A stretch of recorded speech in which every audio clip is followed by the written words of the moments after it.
గురుగారు మా ఊరు గౌరిపల్లిలో కార్తీక మాసం వనభోజనాలకు వచ్చామండి. కార్యక్రమంలోకి ఎంటర్ అవగానే మన అన్నయ్యలు, తమ్ముళ్ళు, బాల్యమిత్రులు, గ్రామ పెద్దలతో వాతావరణం అంతా కలకల ఆడిపోతుంది అనుకోండి. మన నాదెల్ల అజయ్, తాళూరు బ్రదర్స్ అయిన సురేంద్ర అన్నయ్య, సుధీర్ అన్నయ్య, బాల్యమిత్రుడు సురేష్, ఇప్పుడు చక్కగానవే మన వసంత్, తాళూరు కృష్ణ అన్నయ్య, ఆటో ప్రసాద్, పెద్దలు కుందులు సుబ్బారాయుడు గారు అందరూ కూడా చక్కగా అందరినీ పలకరించుకుంటూ వడ్డింపు కార్యక్రమం చేస్తున్నారు. ఎరా ఏం చేస్తున్నావు, ఎక్కడ అంత బాగుంటుందా, జాత్ చేసుకోరా. ఇలాంటి మాటలతో పలకరింపులతో భోజనాలన్నీ చాలా చక్కగా ముందుకెళ్తున్నాయి. మాపు గణేష్ అందంగా అబ్బాయిని తీసుకుని భోజనానికి వచ్చాడు. మన కర్రీ రామకృష్ణ డ్యూటీకి టైం అవుతున్నట్టుంది, కొంచెం కంగారుగా తింటున్నాడు. అటేపు ఎండాకాలం ఎండ మండిపోద్ది, ఇటేపు వానాకాలం వర్షాలు ఇబ్బంది. అందుకే మధ్యలో శీతాకాలంలో కార్తీక మాసంలో వన భోజనాలు ఏర్పాటు చేసుకోమన్నారు పెద్దలు, కంఫర్ట్ గా ఉంటుందని. ఇంకా చాలా కారణాలు ఎన్నైనా ఉండొచ్చు, కానీ సంవత్సరానికి ఒక్కసారి మాత్రం ఒక వర్గం గానీ, ఒక టీం గానీ, ఒక ఊరు ప్రజలు గానీ ఇలా కలవడం వల్ల చిన్న చిన్న పొరపాట్లు ఏమంటే పోతాయి. అందుకే మన పెద్దలు ఇంత మంచి కార్యక్రమాలు పెట్టారు. పెద్దలు గద్దె ఎర్రాజు గారు ఎప్పుడు యంగ్ గా కనబడతారు. మరి ఆ సీక్రెట్ ఏంటో. కంటిపూడి రత్నం గారు కంటి ఆపరేషన్ చేయించుకున్నట్టున్నారు, జుట్టు మెరిసిన బాలకృష్ణలా ఉన్నారు. బొలిన సినిమా ఇంకా ఏదో ఎదుర్కొంటున్నారు, కావాల్సింది దొరకలేదేమో. టీడీపీ హార్డ్ కోర్ ఫ్యాన్ అయిన ఉప్పులూరు సీన్ చాలా యాక్టివ్ గా ఉన్నాడు ఇవాళ.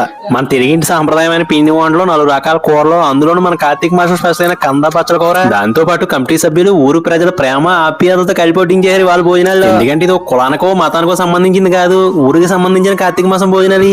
అదని గురువు గారు, ఈ కార్యక్రమాన్ని ఘనంగా నిర్వహించిన కమిటీ సభ్యులకి, గ్రామ పెద్దలకి ధన్యవాదాలు తెలుపుకుంటూ ఈ సంవత్సరం కూడా ఇంకా బాగా జరగాలని మళ్ళీ కోరుకుంటూ ఇక ఉంటాను గురువు గారు.